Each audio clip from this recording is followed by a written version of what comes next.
How you doing, guys, and welcome to another video. You're watching IMCE, and today we're going to go over something which I did a long time ago, which was using your Android phone as a monitor for your camera.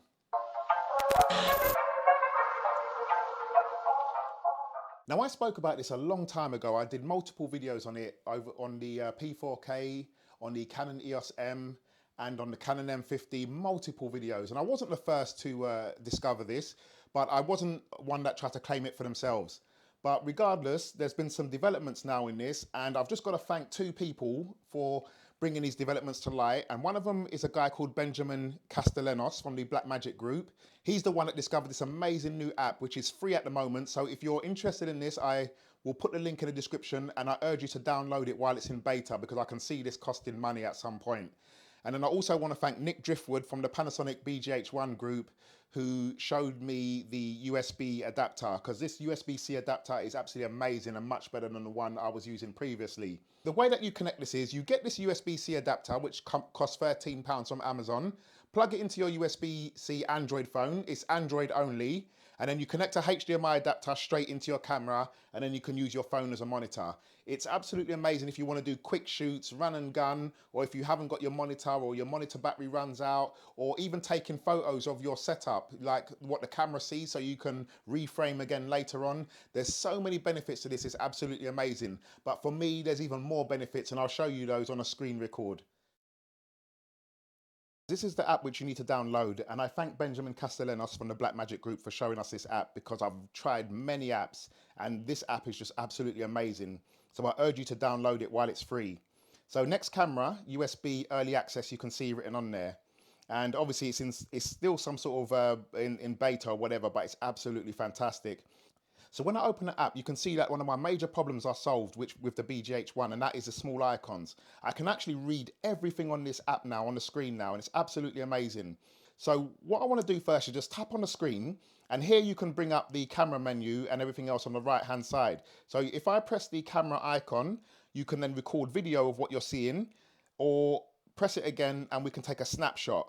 This is going to be absolutely amazing if you need to go away and then you need to come back the next day on a shoot, and then you need to get the exact same framing and everything else which you saw or captured the day before. Absolutely amazing. So if I just take a snapshot now, you can see the snapshot just went down into the bottom right hand corner. Tap on that one and let's just open once with the gallery. And then you can see we've got the snapshot right here.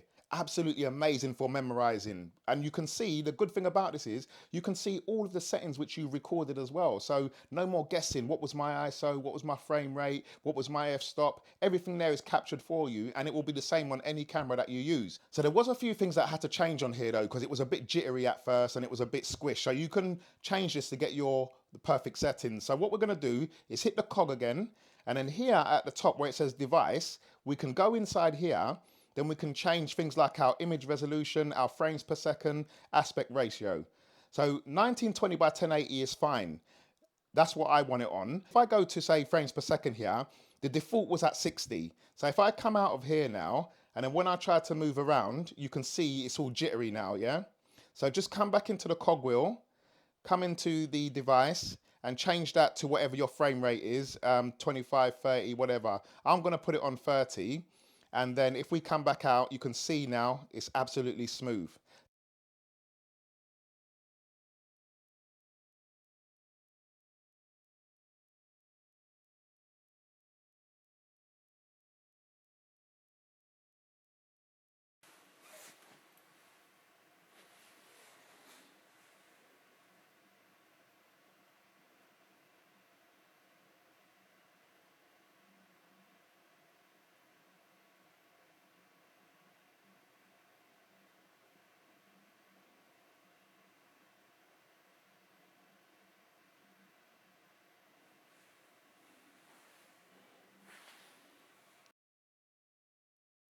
But I'm going to go back in here, go back into device, and then aspect ratio. As you can see, I've got it on stretch. If we go to 16 by 9 and come back out, yes, we've got a smaller screen, but everything is set properly now. And then if I just tap on the screen anywhere, it gets rid of all the buttons of the app, which I don't need. And now I've got a nice view here. It's absolutely amazing. I can see all of the icons. It's crazy. But for me personally, I would probably leave it on the stretch because I like it full screen, and yeah, it just gives me that nice widescreen look. So yeah, I mean, it's absolutely amazing. So as I said, I'm not going to take credit for this, even though I did the video, you know, months ago. I can't even remember how long ago it was. I think it's almost about a year ago now. This new app, Next Camera. Benjamin Castellanos, thank you for finding this app. It's absolutely amazing. And Nick Driftwood, thank you for the heads up on the USB-C type adapter because it's much better than the one I was using before. So that's it, guys. Thanks for watching. And I've linked the app down below and also the link on Amazon for the capture card, which is absolutely amazing. So thanks for watching this video, guys. Any questions, just put them in the comment section as usual, and I'll see you on the next one. See you later.